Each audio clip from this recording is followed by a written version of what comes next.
Bismillahirrahmanirrahim. Assalamualaikum warahmatullahi wabarakatuh.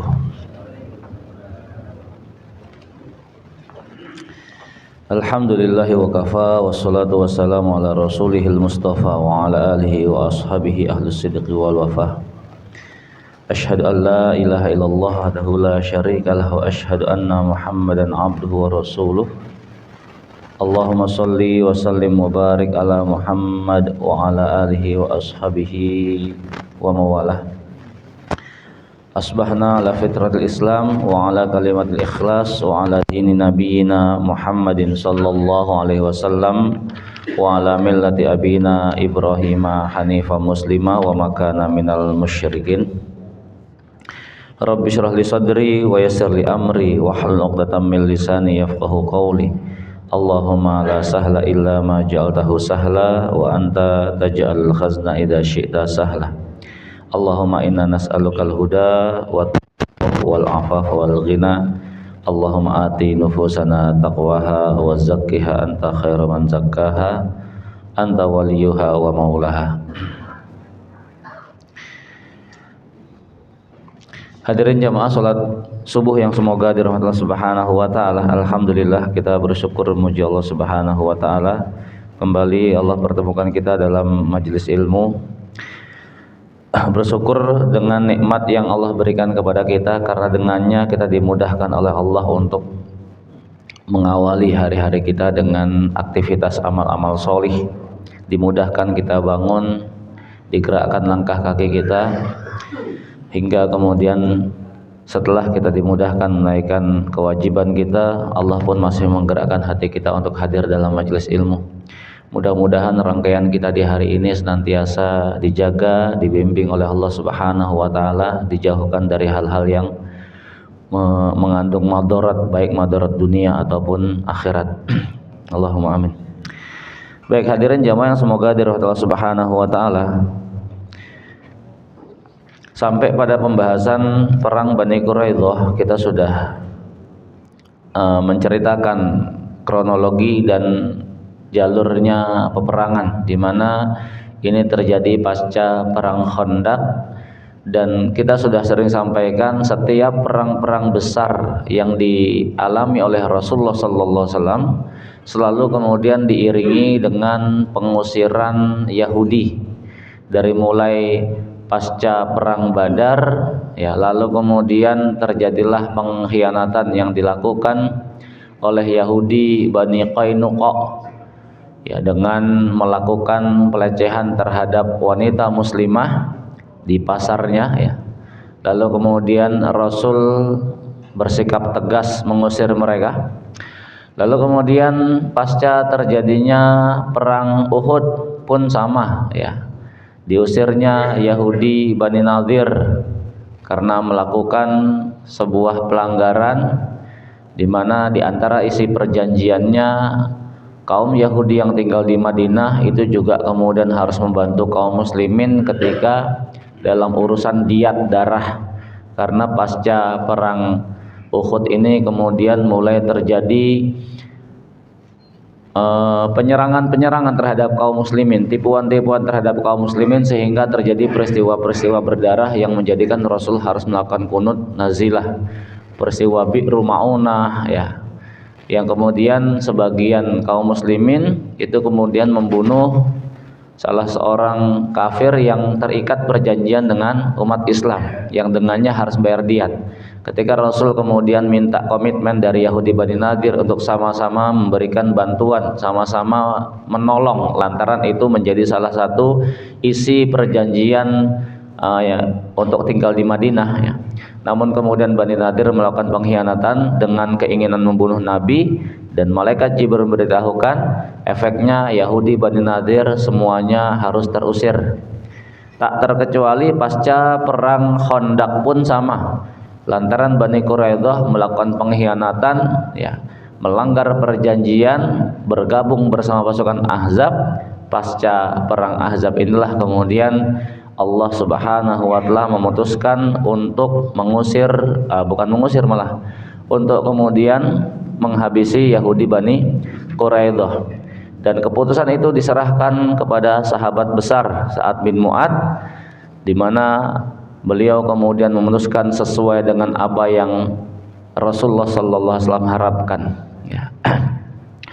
Ragam hikmah yang kemudian kita bahas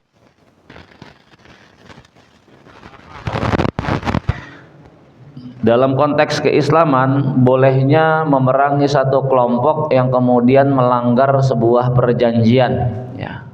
Jamaah yang semoga dari Allah Subhanahu wa taala, kita sudah sama-sama maklum bahwasanya banyak hadis-hadis Nabi sallallahu alaihi wasallam yang kemudian menjelaskan seorang mukmin itu terikat dengan isi perjanjiannya, ya.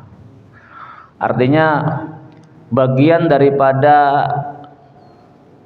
sosial Islam, ya, bagian daripada moral Islam, bahwasanya seorang mukmin itu dalam memandang sesuatu yang sudah disepakati, maka itu dianggap menjadi bagian sesuatu yang sakral.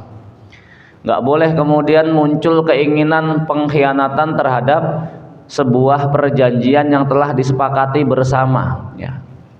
Kalau dalam hadis kita mendapati, dan itu kemudian menjadi menjadi kaidah, ya, menjadi kaidah bahwasanya seorang mukmin itu terikat dengan syarat-syarat perjanjiannya.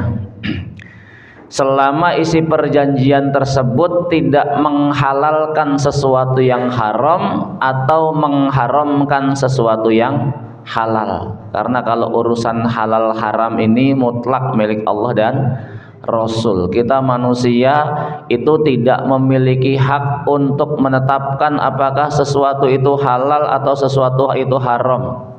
Karena ini termasuk dalam konteks ubudiyah, ketika kemudian seseorang mentaati sesuatu yang diharamkan oleh manusia sementara Allah telah menghalalkannya. Hadis yang sangat masyhur terkait seorang sahabat Adi bin Hatim yang saat itu baru kemudian masuk Islam. Rasul kemudian membacakan sebuah ayat, ittakhadhu ahbarahum wa ruhbanahum arbaba min dunillah. Mereka orang-orang Yahudi dan orang-orang Yahudi menjadikan rahib-rahib mereka, orang-orang Nasrani menjadikan pendeta-pendeta mereka sebagai arbab, rob-rob, tandingan-tandingan selain Allah Subhanahu wa taala. Yang pandangan polosnya Adi bin Hatim saat itu, konteks ibadah hanya sebatas sujud dan ruku tok, ya. Maka kemudian beliau komplain, ya Rasul, kami enggak sujud, enggak ruku kepada pendeta dan rahib kami.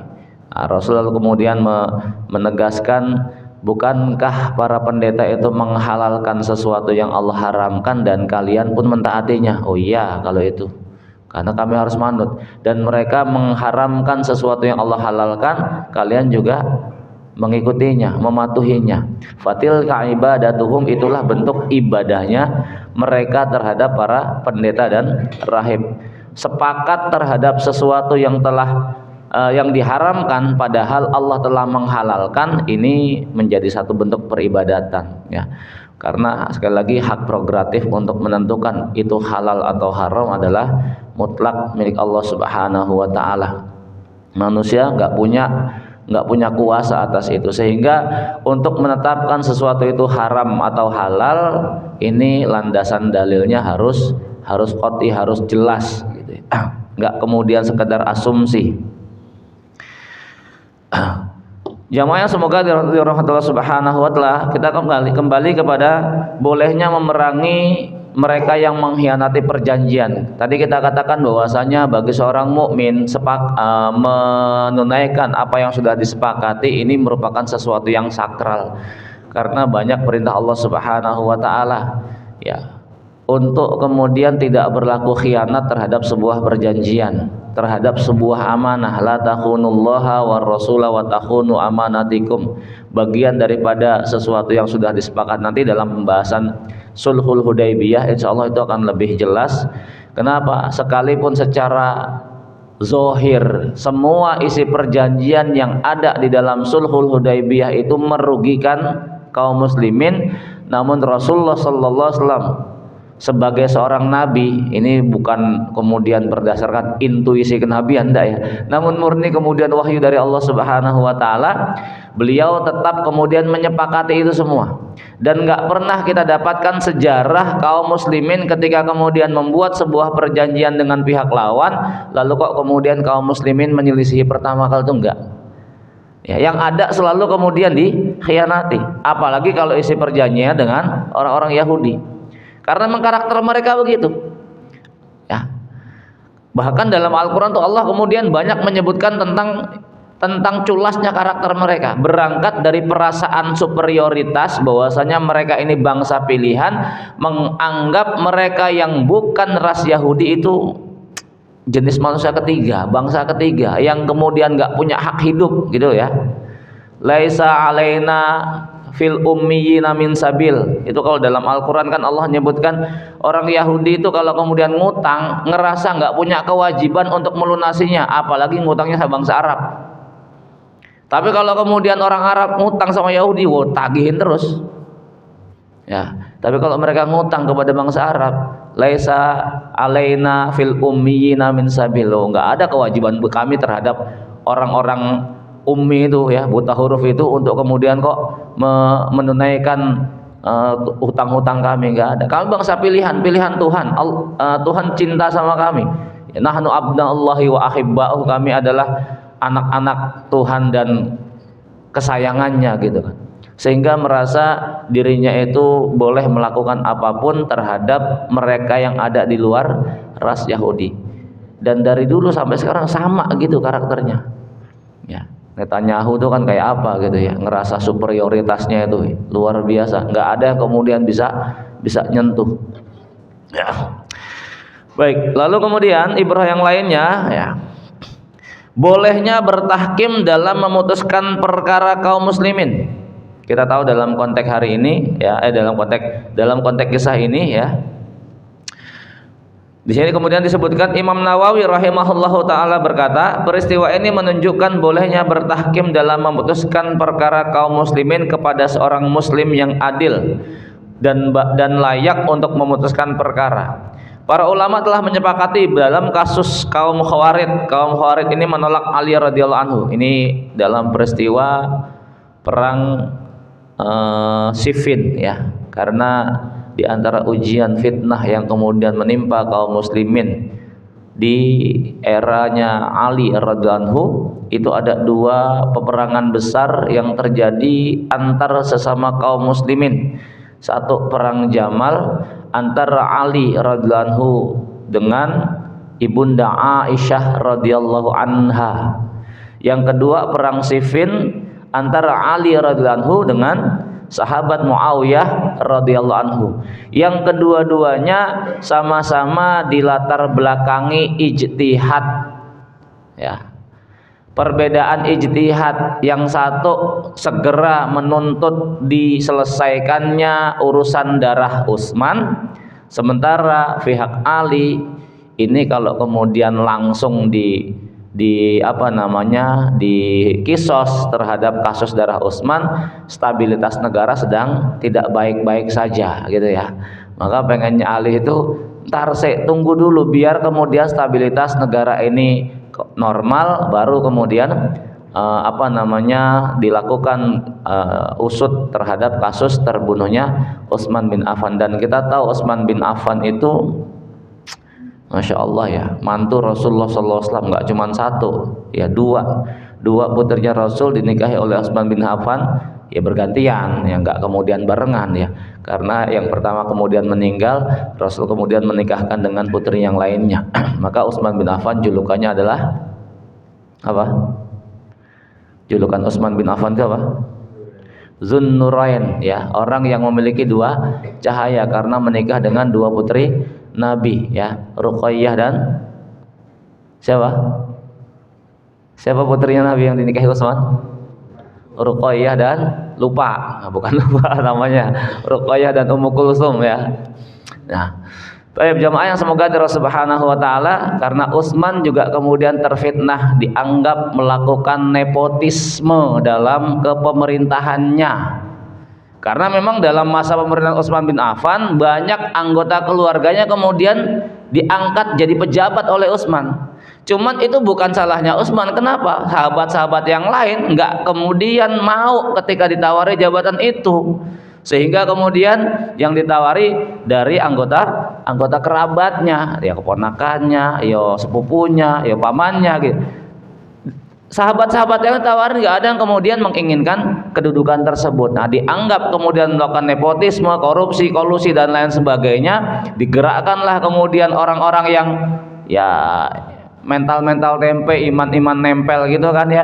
Akhirnya kemudian terjadilah kudeta, hingga kemudian Utsman bin Affan itu terbunuh di dalam rumahnya dalam kondisi sedang puasa dan ketika sedang tilawatil Quran.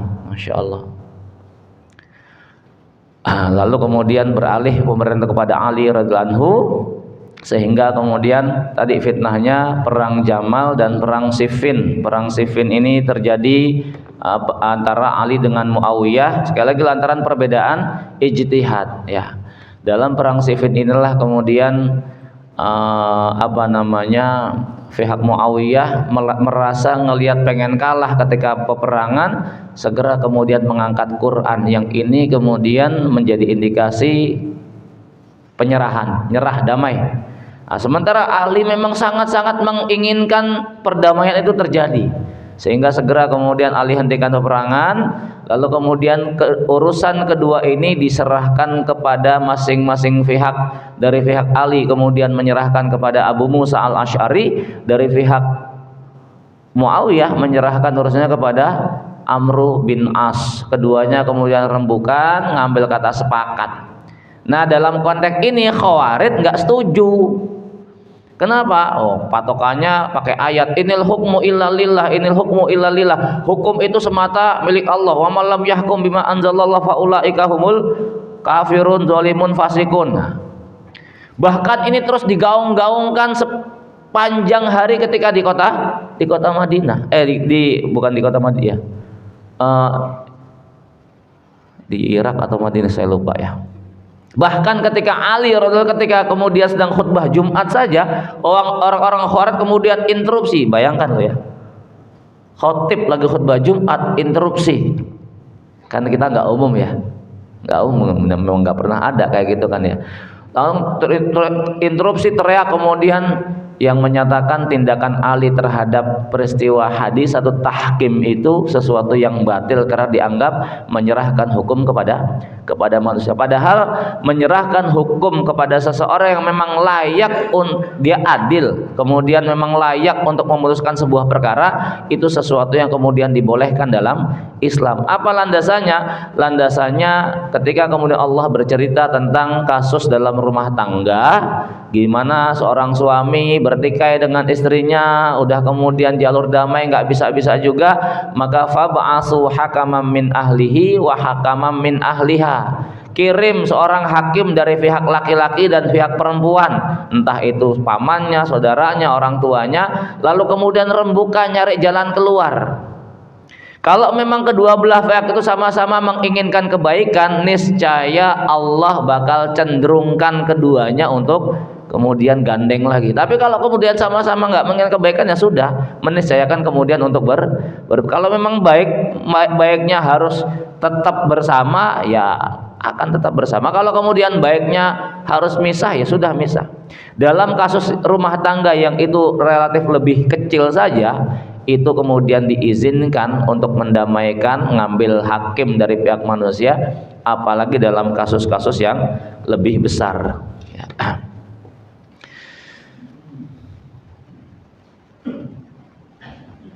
Nah, kalau kemudian kasusnya ini sudah diserahkan kepada hakim, ya baik hakim dari atau kemudian hakim yang memang profesinya sebagai seorang hakim, maka tidak ada jalan bagi kemudian orang yang bertikai ini kemudian harus mentaati keputusan, karena itu sesuatu yang final. Ya, contoh misalnya dalam kasus lain, seorang istri minta khulu kepada suaminya.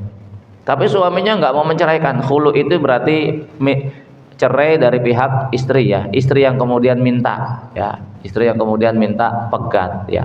Sementara hak untuk menceraikan ada pada suami. Sekalipun istri minta khulu terus tapi suaminya nggak mau nyeraikan, ya nggak bakal jatuh talak itu ya.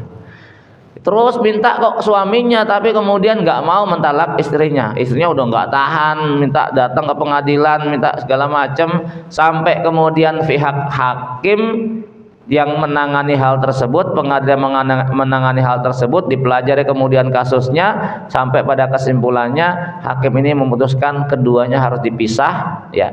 Maka nggak ada pilihan bagi suami kecuali harus mentalak istrinya, gitu ya. Dan ini kalau sudah talaknya macam kayak begini, jatuhnya menjadi talak bain, ya, talak bain yang kemudian sekalipun baru satu kali saat itu, ya, karena yang memberikan keputusan dari pihak hakim, gitu ya.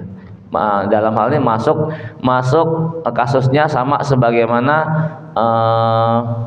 li'an, ya, saling melaknat, itu talaknya juga langsung talak bain. Wallahu a'lam bishawab.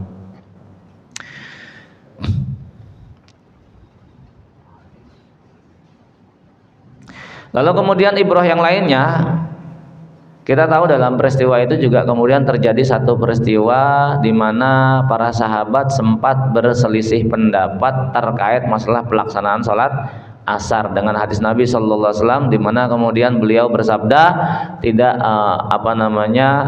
ala yusolliyanna ahadun al asra illa fi Bani Quraidah. Janganlah salah seorang dari kalian sholat asar kecuali di perkampungan Bani Quraidah. Yang ini kemudian menimbulkan dua interpretasi penerapan. Satu, lantaran kekhawatiran habisnya waktu asar sehingga mereka menunaikan sholat di pertengahan perjalanan, belum sampai Bani Quraidah, yang secara kontekstual berarti melanggar perintah Nabi Sallallahu Alaihi Wasallam. Yang satu lagi kemudian mandang ini kalau kemudian yang satu lagi kemudian kontekstualnya macam kayak begitu, ya sudah, kita tetap sholatnya di perkampungan Bani Quraidah sekalipun waktu asarnya sudah habis. Yang konteksnya berarti sholat di luar waktunya, padahal secara zahir dia bisa melakukan untuk tetap berada di dalam waktunya, gitu ya. Maka ketika kemudian peristiwa itu diceritakan, Rasul bersikap santun tanpa kemudian mencela salah satu dari keduanya. Maknanya apa? Syariat kita dalam perkara-perkara yang sifatnya furu'iyah itu meniscayakan terjadinya ragam pendapat, ya. Meniscayakan terjadinya perbedaan pendapat, ya. Apalagi terhadap dalil-dalil yang bersifat zonni, yang meniscayakan muncul dua persepsi yang berbeda, ya, yang meniscayakan muncul dua persepsi yang berbeda. Usaha apapun yang dilakukan oleh manusia dalam mempersatukan perbedaan pendapat itu usaha yang pasti sia-sia, nggak mungkin enggak. Karena dari zaman Nabi perbedaan pendapat itu sesuatu yang niscaya terjadi. Kalau hadirnya Nabi saja perbedaan pendapat itu masih meniscayakan terjadi, apalagi kondisi kita hari ini jauh daripada Nabi, itu nggak mungkin kemudian bisa nyatu. Sebenarnya hadirnya Nabi itu kan menjadi pemutus perkara, toh. Enaknya para sahabat yang kemudian mereka hidup bersama Nabi, kalau ada masalah apapun datang ke Nabi, lapor, kelar, selesai. Ada sedikit perbedaan, lapor kepada Nabi, Nabi ngasih jawaban, itu kelar, selesai. Tapi perbedaan yang kemudian sifatnya furu'iyah, bahkan di zaman Nabi pun itu meniscayakan berbeda. Karena tadi apa? Sifat dalilnya itu sifat zonni, ya, dugaan, sehingga menimbulkan perbedaan dalam memahami konteks dalil tadi. Nah, semacam ini antum mau usaha kayak apapun untuk mempersatukan perbedaan pendapat, demi Allah sampai kiamat nggak akan pernah bisa nyatu, pasti akan ada. Di samping itu menjadi bagian daripada bentuk kasih sayang Allah Subhanahu wa taala, adanya ragam pilihan yang kemudian bisa kita lakukan. Landasannya selama itu sumbernya tetap ada, ya, selama itu sumbernya tetap ada, maka itu tetap sesuatu yang kemudian dibenarkan dalam perkara ijtihad. Bahkan ketika kemudian dalam perkara ijtihad itu terjadi pertikaian misalnya, sama sebagaimana dalam peristiwa Ali dan Muawiyah, itu konteksnya ijtihad. Ali punya ijtihad, Muawiyah punya ijtihad. Ya, masing-masing kekeh dengan ijtihadnya. Terjadilah kemudian pertikaiannya nggak tanggung-tanggung, pertumpahan darah. Tapi lihat ulama-ulama kita sepakat bahwasanya masing-masing dari kedua belah pihak yang meninggal dunia sama-sama syahid. Lihat ya. Masing-masing dari kedua belah pihak sama-sama syahid. Nggak ada yang kemudian mencela keduanya. Bahkan ini menjadi tolak ukur bagi baiknya keimanan seseorang dalam menyikapi kasus Muawiyah. Mereka yang dengan entengnya kemudian mencela sikap Muawiyah, menjelek-jelekkan Muawiyah, demi Allah ini bukan sikap seorang Ahlus Sunnah. Karena Ahlus Sunnah sepakat ya, para sahabat kesalahannya itu semua termaafkan. Para sahabat itu semua adalah mujtahid mutlak ya. Kesalahan para sahabat ketika kemudian berijtihad dalam satu kasus maka tetap dapat pahala satu ya. Maka menyikapi kasus Muawiyah ini harus betul-betul kemudian menjaga lisan ya. Toh kita bukan siapa-siapa ya, dan debu-debu kaki kudanya Muawiyah itu jauh lebih baik daripada kebaikannya Umar bin Abdul Aziz. Umar bin Abdul Aziz loh Pak ya, kelasnya khalifah yang disebut sebagai khalifah kelima ya. Itu saja kalau dibandingkan dengan Muawiyah tetap secara status itu berbeda. Muawiyah jelas sahabat ya, dan semua kesalahan sahabat itu termaafkan dengan posisi mereka sebagai sahabat. Allah Subhanahu wa taala yang kemudian berikan jaminan itu ya. Was-sabiqunal awwaluna minal muhajirin wal ansar walladzina tabauhum bi ihsanin radhiyallahu anhum wa radu an. Mereka-mereka yang kemudian as-sabiqunal awwalun, golongan-golongan pertama yang kemudian menerima cahaya Islam ya, dari kalangan muhajir dan ansor. Allah memberikan jaminan ridwanullah alaihim radhiyallahu anhum wa radwan. Allah ridho terhadap mereka, mereka pun ridho terhadap Allah Subhanahu wa taala. Allah aja udah ridho, kenapa ente yang ribet gitu ya? Allah ridho.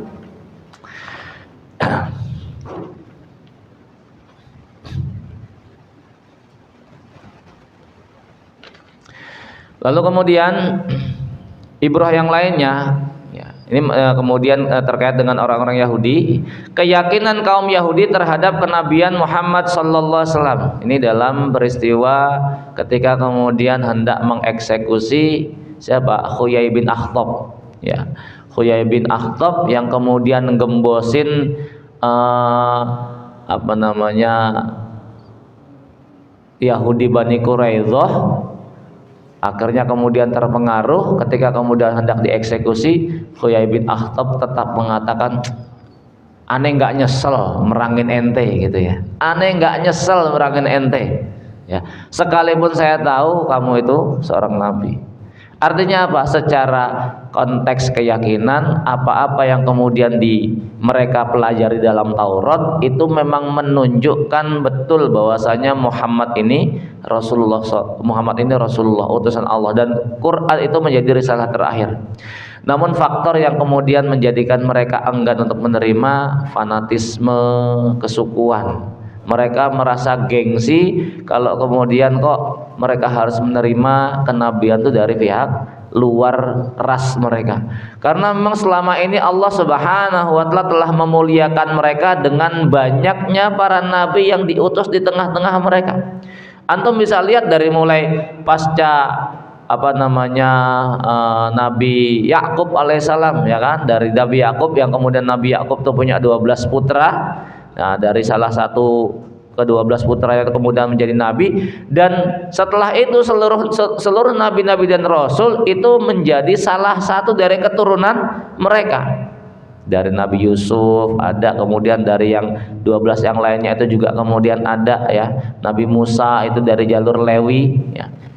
Artinya pasca Nabi Yakub alaihissalam, maka semua nabi dan rasul yang diutus oleh Allah Subhanahu wa taala itu semuanya dari jalur Nabi Ishak alaihissalam. Ishak, Yakub, ada kemudian Nabi Yusuf, kemudian cicit cucunya ke bawah ya. qadarullah terakhir pamungkasnya kok malah dari jalur Ismail alaihissalam. Ini yang menjadikan mereka itu nggak bisa terima, sehingga melakukan berbagai macam cara untuk menolak kenabian Rasulullah sallallahu alaihi wasallam. Padahal ilmunya mereka sudah tahu, keyakinannya juga sudah ada, namun faktor gengsi, faktor kemudian fanatis. Dalam konteks umum ini pula yang menjadikan seseorang itu biasanya menolak sebuah kebenaran, ya. Sudah dijelaskan dan secara akal sehat dia bisa nerima, namun fanatik terhadap kelompoknya menjadikan seseorang itu buta dalam memandang sebuah kebenaran. Udah dijelaskan secara logika gitu ya, tapi fanatik udah jadi ternak-ternaknya gitu ya, lupa semuanya gitu kan, hilang semua akal sehatnya lantaran fanatik terhadap seseorang yang kemudian dia bela, atau sebuah kelompok yang kemudian dia bela. Maka dalam konteks ini Islam betul-betul mencela ya fanatik buta terhadap suku, fanatik buta terhadap tradisi, karena dia menjadi sesuatu yang menghalangi akal sehat untuk menerima sebuah kebenaran. Ibrah yang lainnya, hukum berdiri karena menghormati orang yang datang. Ini dalam peristiwa ketika ketika kemudian Sa'ad bin Mu'adz datang, lalu Rasul kemudian mengatakan, berdirilah kepada orang yang mulia di antara kalian, atau orang yang kemudian memiliki kedudukan. Nabi sallallahu alaihi wasallam memerintahkan orang-orang Ansor untuk berdiri menghormati Sa'ad bin Mu'adz yang sedang menuju ke arah mereka dengan menunggang kendaraannya. Dikatakan sebagai tindakan penghormatan karena mengingat penjelasan Rasulullah sallallahu alaihi wasallam berdirilah kepada pemimpin kalian atau orang yang terbaik di antara kalian. Hal ini oleh para ulama dijadikan dalil bagi bolehnya menghormati orang-orang solih dan para ulama dengan berdiri kepada mereka pada kesempatan-kesempatan tertentu. Nah, ini yang lagi rodo anget ya, peristiwa Trans 7 ya, yang kemudian mengomentari pondok Lirboyo ya, dengan peristiwa ngesotnya. Jamaah semoga Allah Subhanahu wa taala dalam konteks keislaman tetap harus adil ya, dan tetap kemudian kudu bijak ya. Artinya dalam konteks pemberian penghormatan Islam juga menekankan itu, cuman jangan sampai kemudian sikapnya kebablasan ya. Artinya ada hadis Nabi sallallahu alaihi wasallam, barang siapa yang kemudian suka seseorang berdiri untuk menyambut dirinya, maka dia telah mempersiapkan kedudukannya dari neraka. Konteksnya perlu difahami. Rasul menyebutkan barang siapa yang kemudian menyukai, mengharapkan, menginginkan, man ahabba ayyatamas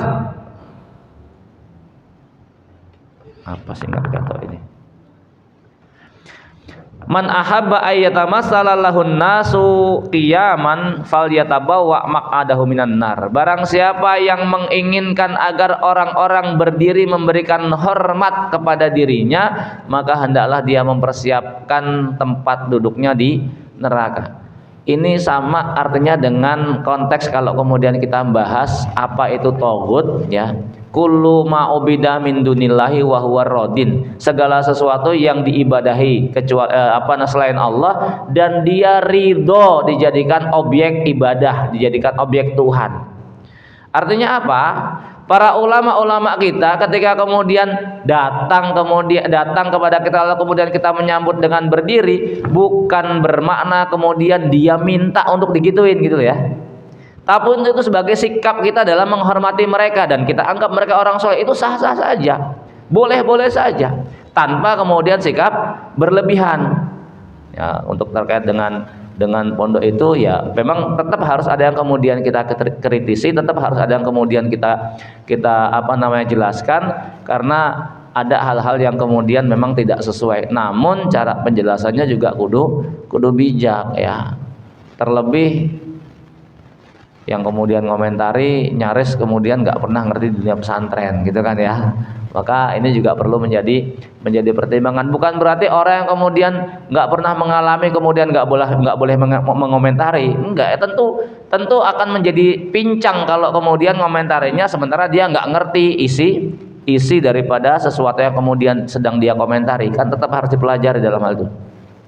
Nah, maka jamaah semoga dirahmati Subhanahu wa taala dalam hal ini tetap kudu bijak mendudukkan masing-masing hadis tadi. Konteks Rasulullah sallallahu alaihi wasallam adalah ketika memang orang itu betul-betul menginginkan untuk dihargai, dihormati.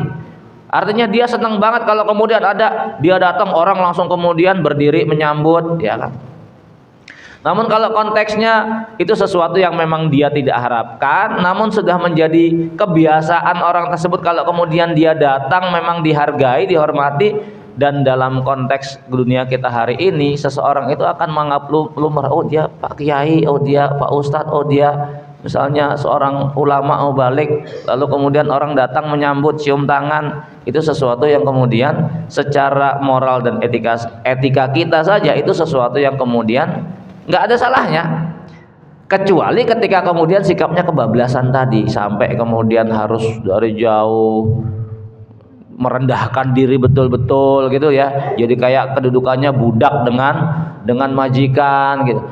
Konteks kemudian dari jauh ngesot itu wallahualam bishawab, saya hanya ngelihat dalam konteks Yahudi Nasrani ketika kemudian membayar jizyah ya, hatta yu'tul jizyata ayyadin wa hum shagirun, hingga kemudian mereka membayar jizyah di bawah tangan ya, wa hum shagirun, dan mereka kemudian hina. Itu konteksnya orang Yahudi Nasrani kalau kemudian datang ke pemerintahan kaum muslim, ke penguasa kaum muslimin, bayar jizyah itu duduk dari jauh lalu kemudian sambil jongkok jalannya nyerahkan jizyah sebagai satu bentuk penghinaan untuk mereka memang.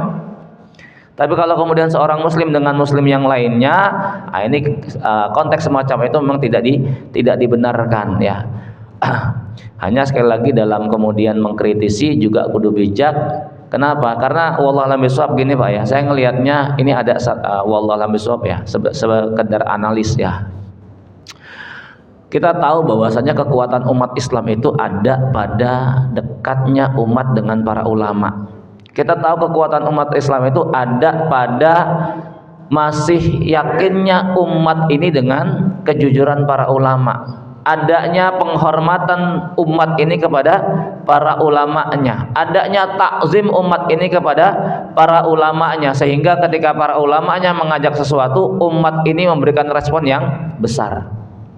Sementara kita tahu ragam masalah di negeri kita, dari mulai sebelum kemudian kasus ini terjadi itu kan rame pula, viral pula kasus begal nasab ya toh. Apa yang bisa antum lihat dampak daripada kasus nasab itu? Hujatan nasab punya segala macam. Secara akal sehat, logika akal sehat saja terkait dengan nasab Ba'alawi wallahualam bishawab ya. Itu sudah kemudian disepakati, para ulama kita sudah menyepakati itu sah kan gitu toh. Dan itu sudah ratusan tahun hingga kita lahir itu sudah disepakati nasab Ba'alawi itu. Tiba kemudian muncul seseorang membatalkan. Lah kok kemudian akal sehat kita nggak bisa terima? Ternyata. Padahal kalau kemudian kita mau melihat kacamata dengan kacamata lebih besar lagi, tadi saya katakan di awal tadi ya. Kekuatan umat ini ketika umat itu masih memberikan kepercayaan, masih mutmain terhadap para ulamanya. Ulama masih kemudian dihormati oleh umatnya. Kalau kemudian ulama sudah hilang kepercayaan, kalau kemudian umat sudah hilang kepercayaannya kepada para ulamanya, terus dia mau ngikut siapa coba? Nah, salah satu strateginya bagaimana cara kemudian umat itu hilang kepercayaan dengan diacak-acak sisi mutmain kepercayaan mereka terhadap para ulamanya. Salah satunya dihujat para ulamanya itu, sehingga tidak sedikit umatnya kemudian terkena pancingan, dan dampaknya hari ini masya Allah ya, nggak sedikit kemudian orang hilang takzimnya terhadap para ulama. Dari mulai hilang takzimnya terhadap para habib, Terlepas dari adanya kasuistik, ada Habib-habib yang memang brengsek gitu ya misalnya, kita nggak memungkiri itu. Memang ada Habib-habib yang kemudian memanfaatkan posisi mereka buat mencari keuntungan, kita nggak mungkiri itu ada. Cuman sekali lagi jangan kemudian dipukul rata. Lantas bagaimana kalau kemudian memang betul-betul itu jalur keturunannya ketemu, terus kemudian kita menghujat, apa nggak repot kita di akhirat nanti? Ya. Maka sikap bijak, jaga lisan, nggak kemudian gampang ikuti. Kalau kita juga nggak punya ilmunya, gue cuma ikut-ikutan katanya, seolah-olah sudah menjadi yang paling. Tambah lagi kemudian komentarnya juga bisa dikatakan track record dunia, track record perkara agamanya itu juga nggak nampak. Penyanyi kan gitu loh, pedangdut pula lagi gitu kan ya. Kan kadang kita nggak habis pikir. Umat kita hari ini kemudian mudah terbawa, mudah terpancing tanpa kemudian bertanya kepada mereka yang lebih mengetahuinya ya. Dan kita mudah kemudian bersikap ikut-ikutan. Dan ini dampaknya kemudian menjadi kemana-mana ya. Umat kemudian hilang takzimnya terhadap para ulama sudah tidak lagi dihargai, sehingga wallahu a'lam bishawab meniscayakan disitulah kemudian apa yang Rasulullah sallallahu alaihi wasallam kemudian sebutkan itu akan berlaku. Innallaha la yanzi'u ilma intiza'an walakin yanzi'u ilma biqabdil ulama. Allah tidak mencabut ilmu itu dari diri orang-orang punya ilmu, tapi cara Allah menghilangkan ilmu itu dengan para ulamanya dicabut, diwafatkan satu persatu. Kenapa? Karena ulamanya sudah tidak dihargai oleh manusia. Padahal Rasulullah SAW kemudian juga mengingatkan, al ulama itu warasatul anbiya, pewarisnya para nabi. Kalau para nabinya sudah tidak dihargai lagi, jamaah yang semoga dari Allah Subhanahu wa taala, ya itu sekedar tambahan ya. Wallahu a'lam bishawab. Poinnya terkait dengan masalah takzim ini, penghormatan, Islam tetap mengajarkan hal yang demikian sebagai satu bentuk konsekuensi logis kita, dan sebagai satu bentuk harapan ilmu yang kemudian kita dapatkan itu barokah adalah dengan takzim kepada para ulamanya. Namun juga memiliki batasan-batasan. Nggak boleh kemudian takzim itu melampaui apa yang telah digariskan oleh syariat. Nggak boleh takzim itu sampai kemudian merendahkan diri, menghinakan diri di hadapan seseorang ya. Karena kedudukan muslim itu statusnya sama, tergantung kualitas takwanya di hadapan Allah Subhanahu wa taala. Merendahkan diri, rendah diri dalam konteks perasaan loh ya, rasa rendah hina banget di hadapan orang-orang Islam, itu sesuatu yang juga kemudian nggak dibenarkan, hingga kemudian kok ya seolah-olah betul-betul menghilangkan harga dirinya. Tapi dalam bentuk sikap ya, tidak dalam bentuk merendahkan diri itu dalam bentuk tidak merasa lebih baik daripada muslim yang lain, itu sesuatu yang kemudian diperintahkan ya. Sekali lagi kita habiskan ini terkait dengan keutamaan Sa'ad bin Mu'adz. Dalam perang Bani Quraidah ini kita dapatkan keutamaan Sa'ad bin Mu'adz dengan sikap Nabi Sallallahu Alaihi Wasallam. Pertama terkait dengan tadi ketika Rasul perintahkan para sahabat untuk kemudian berdiri menyambut Sa'ad bin Mu'adz lantaran dia orang pembesar di tengah-tengah kaumnya ya. Lalu kemudian sikap Nabi yang kedua adalah memberikan kepercayaan kepada Sa'ad bin Mu'adz untuk memutuskan perkara antara kaum Bani Quraidah ya. Dan kemudian kita lihat di sinilah dua doa Sa'ad bin Mu'adz yang kemudian diijabah oleh Allah Subhanahu wa taala sebelum dan sesudah eksekusi Bani Quraidah. Di mana sebelum peristiwa eksekusi Bani Quraidah, Sa'ad bin Mu'adz kemudian mengatakan, Allahumma innaka ta'lamu annahu laisa ahadun ahabba ilayya an ujahidahum fika. Ya Allah, sungguh Engkau mengetahui tidak ada kaum yang paling aku sukai untuk aku perangi kecuali mereka-mereka yang kemudian memerangi nabimu, dalam hal ini Quraisy. Jangan Engkau wafatkan aku selama masih ada peperangan dengan mereka. Maka Allah izinkan itu ya. Ketika kemudian perang Khandaq, Sa'ad bin Mu'adz masih Allah berikan kekuatan untuk kemudian memerangi mereka hingga kemudian terluka pada lehernya. Ketika kemudian sudah usai perang Khandaq, Sa'ad bin Mu'adz kemudian doa lagi, ya Allah, ya fa inni adzunnu annaka, ya Allah, sungguh aku kemudian yakin bahwasanya engkau telah mengakhiri peperangan antara kami dengan mereka, kaum muslimin dengan orang Quraisy. Jika engkau telah mengakhiri peperangan ini, maka letuskanlah sakitku dan jadikan dia sebagai penghantar kematianku. Nah, enggak lama kemudian setelah itu, ya, jadi doa yang pertama, Allah masih panjangkan usianya hingga kemudian mengeksekusi Bani Quraidah. Setelah Bani Quraidah dieksekusi, barulah kemudian saat doa ini lagi, ya. Dan saat itulah kemudian penyakitnya meletus, ya, kayak bisul gitu kan, ya, yang itu menjadi penghantar atau menjadi muqaddimah bagi kematiannya. Ini menunjukkan, masya Allah, ya, salah satu keutamaan sahabat Sa'ad bin Mu'ad, di mana ya Allah lebih cinta kepada beliau. Seorang sahabat yang kemudian kematiannya dampak daripada wafatnya apa? Nah, dampak daripada wafatnya apa? Bergetar arsy-Nya Allah Subhanahu wa taala. Antum bisa bayangkan, arsy itu makhluk terbesarnya Allah. Makhluk yang paling besar yang Allah ciptakan itu arsy. Ya, dan Allah bersemayam di atas arsy. Ada seorang manusia biasa, bukan nabi, ya. Namun ketika kemudian sosok manusia ini meninggal dunia, bergetar itu arsy-Nya Allah Subhanahu wa taala. Berarti nggak sembarangan orang nih, ya, betul-betul spesial hingga menjadikan makhluk terbesar saja sampai kemudian bergetar lantaran wafatnya, ya. Taib jamaah yang semoga dari Allah Subhanahu wa taala, ini ragam ibrah dari peristiwa perang Bani Quraidah, satu peristiwa yang ini menandakan berakhirnya era era defensif, karena setelah ini berubah kondisi kaum muslimin yang tadinya di era Makkah itu tertekan, tertindas, kemudian di era hijrah ini adalah mulai menunjukkan perlawanan, mulai bisa kemudian unjuk gigi gitu, ya.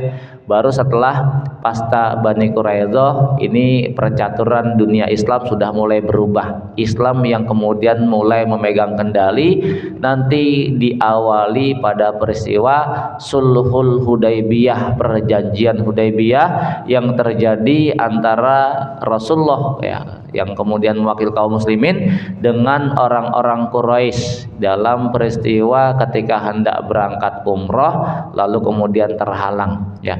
Allah lah yang kemudian menahan tangan orang-orang Quraisy untuk memerangi kaum muslimin ketika kemudian hendak umrah. Allah pula yang kemudian menahan tangan-tangan kaum muslimin untuk berperang melawan Quraisy ketika dihalangi untuk umrah. Terjadilah Sulhul Hudaybiyah, yang dalam peristiwa Sulhul Hudaybiyah ini banyak para sahabat yang kemudian nggak puas terhadap keputusan Nabi Shallallahu Alaihi Wasallam, bahkan sekelas Umar bin Khattab pun jengkel.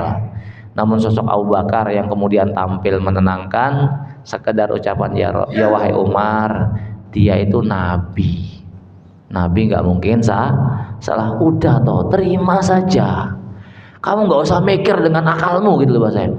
Itu udah keputusan nabi, terima saja, nabi nggak mungkin salah. Baik jamaah yang semoga dari Allah Subhanahu wa taala wallahu a'lam bishawab. Demikian mudah-mudahan kajian kita di pagi hingga syuruk ini senantiasa Allah jaga, Allah jauhkan dari hal-hal yang kemudian menyimpang. Senantiasa kita mohon kepada Allah Subhanahu wa taala agar Allah terus membimbing kita dan memberikan keistiqomahan hingga kemudian kita kembali menghadap Allah Subhanahu wa taala. Aku qouli hada subhanakallahumma wa bihamdika asyhadu an la ilaha illa anta astaghfiruka wa atubu ilaik. Wa sallallahu ala nabiyyina Muhammad. Assalamualaikum warahmatullahi wabarakatuh.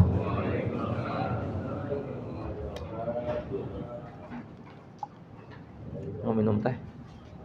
Mau minum enggak? Minum teh.